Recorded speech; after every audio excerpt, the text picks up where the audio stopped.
ושבת עד השם אלוקיך ושמעת בקולו ככל אשר אני מצווך היום, the mitzvah of teshuva. There's a Gemara in Sanhedrin Chaf Daled Amud Beis. Soicharei Shvis, people who sold fruits of Shvis, one is not allowed to do so. They're disqualified to Eidus. And this disqualification is like stealing because they really like money of their friends. They don't listen to the Torah.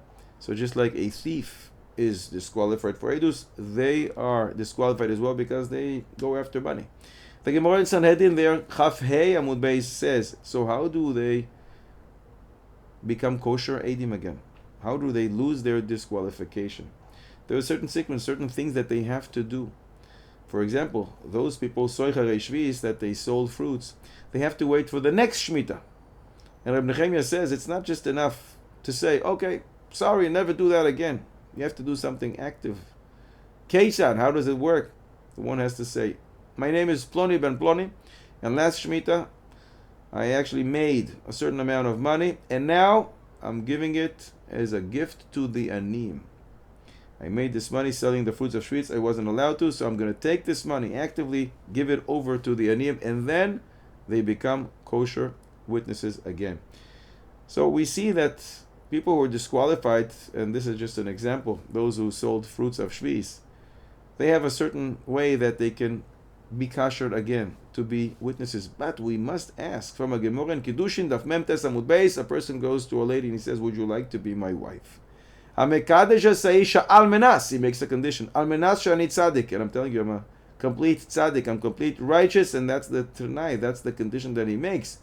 So then, even if he is found to be a Rasha, she is Mekudeshes. Why is the Kiddushin valid? Shema Hirher Tshuva Belibo. Maybe he had thoughts of Tshuva at the time, that he wanted to marry her, and that would be sufficient, it seems, to qualify him as a tzaddik. That's what the Shulchan Aruch seems to rule. Even HaEzer, Simen Lamed Ches, Seif Lamed Aleph. The Rambam in Hilchos Ishus, Perek Ches, Halacha Hey. You see that just thinking about it, I want to do the right thing, I want to become a tzaddik, makes him a tzaddik, he did Shuvah. It doesn't seem that you need more than that, but in Sanhedrin, regarding Soicharei Shvis and other people who are disqualified to become witnesses, we see they need to go through a much more rigorous process of tshuva. Why is that? What's the difference between these two? We find many answers. The Kesef Mishnah says, when one wants to marry a wife, we're choishesh. The Rambam writes this deen that one who's mekadesh the wife, al menashe ani tzadik, in order to make a condition that I'm a tzaddik, even if he's a rasha gamo, she's mekudeshet out of suffix, maybe he had thoughts of tshuva in his heart. The Lechem Mishnah explains that if that's the case in all other areas, when we have someone who's disqualified, if a woman was trying to be their wives, maybe we should worry, oh, maybe they were meharer b'tshuva, they had thoughts of tshuva. He says, no. Tafka here, where choishesh maybe he had thoughts of tshuva because he wants to marry her, and he made this condition at the time of the Kiddushin. The Lechem Mishnah explains further. Tafka in a case that he says in his words, it is not just in his heart, he says some words. He says, Al menas she'ani tzadik. So then, where choishesh, maybe he had thoughts of tshuva, similar to what the Beis Shmuel says, the Binyamin Zev and the Mishpat Tzedek. The Ma'aram Padawa in Shal Tshuva Simin Lamed Zayin, he writes that when he says Al menas she'ani tzadik, in a condition that I'm a tzaddik, the thought itself is sufficient to be counted as a tzaddik because he says so, and he wants the kiddushin. So you have to assume that he wants to fulfill his condition, and he means that later on I'm going to do a complete shuvah.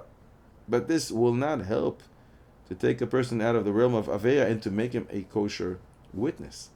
The Maharshdam in Shal Tshuva's Even HaEzer Siman Yud, he writes that even a Rasha Gamu, if it was just Mekadesh, the Kiddushim are Kiddushim. So if that's the case, when he says Al Menas She'ani Tzadik, we should think that maybe in fact he had thoughts of tshuva, and on that thought he was thinking when he did the Tanai, when he made the condition, and she was appeased with this thought alone. But one who's Mekadesh in front of disqualified witnesses, it's not shaykh to say that, because the disqualification of the witnesses is not dependent on a person's das and his decision. The Klei Chemda in Parashas Naso, he explains, as long as the impression of the sin is not completely erased, he is called a Rasha. So when Chazal say, Shema hirer tshuva belibo, maybe he had thoughts of tshuva in his heart, it means that since he made this condition explicitly, we should worry that maybe in fact he did tshuva me'ava, and in tshuva me'ava, all his sins are transformed into good deeds, into mitzvahs. That's what we learn in Yuma Daf Pei Vav Amud Beis, and there is no impression of the sin at all. But a tshuva out of fear, he still remains a rasha as long as he didn't complete the process of tshuva. The Sam Sofer says, one who's mekadesh in front of Reshayim, she's not mikudeshes, the wife, because the Isha has a chazaka that she is single. And they have a chazaka that they're Reshayim. So we keep the chazakas as is. Which is not the case when he makes a condition, I want to be mekadesh you. Al menashe ani tzadik, since he made this tonight, he made this condition, it's called yesh raglaim ladavar. You have to assume that in fact he was meharer tshuva in his heart. And anyways, his chazaka of being a rasha was weakened by the fact that he says this.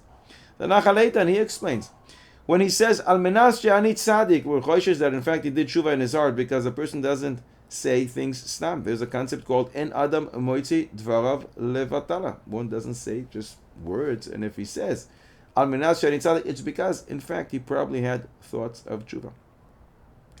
The Rabbi Yonasan Eibshitz, he says, I don't understand the question, because regarding edus, even if one does tshuva, he's not kosher until they testify about him in Beis Din. Must be, this is a decree from Melech Malchi Amlochim, Gzeros Akasu, that even if we return the lost item, the stolen item, in the month of Nisan, and they testify on him 6 months later in Tishrei, he is disqualified to all the testimonies that he gave from Nisan until Tishrei, because that's just the way it is. Does he become kosher retroactively? There's a machlokes.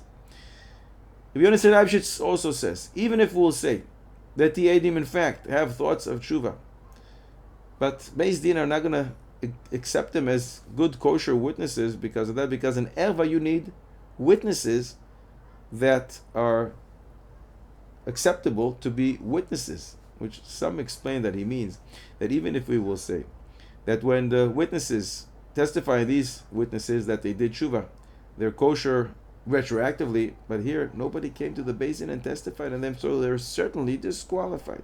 The Yad David, he says that the whole essence of a witness is that we believe him. If there's a doubt regarding his belief, regarding his loyalty, his trustworthiness, he doesn't have a name of an aid. He is not called a witness. And based on that, he explains the difference between the Rasha was Mekadesh to this disqualified Eidim. The Rasha, if Eliyahu Hanavi comes afterwards and he says, yep, it's true, he actually did have thoughts of tshuva, so retroactively we find out that the condition that he made was fulfilled. But regarding the witnesses, even if Eliyahu Hanavi comes and says, yes, they had thoughts of tshuva at the time that they saw, they can be good witnesses. Since this was not clarified at the time of the Maaseh, and there was a doubt regarding their trustworthiness, they don't have a name of an Eidim. And therefore, until they are reaccepted in a Beis Din, or in front of two, that they are doing tshuva the way it is described that they need to do tshuva, they are not considered witnesses, and that is the difference, or some differences that we find between the disqualified witnesses and a person who wants to be mekadesh, a wife saying a condition, al menas, in order, she'ani tzadik gamur.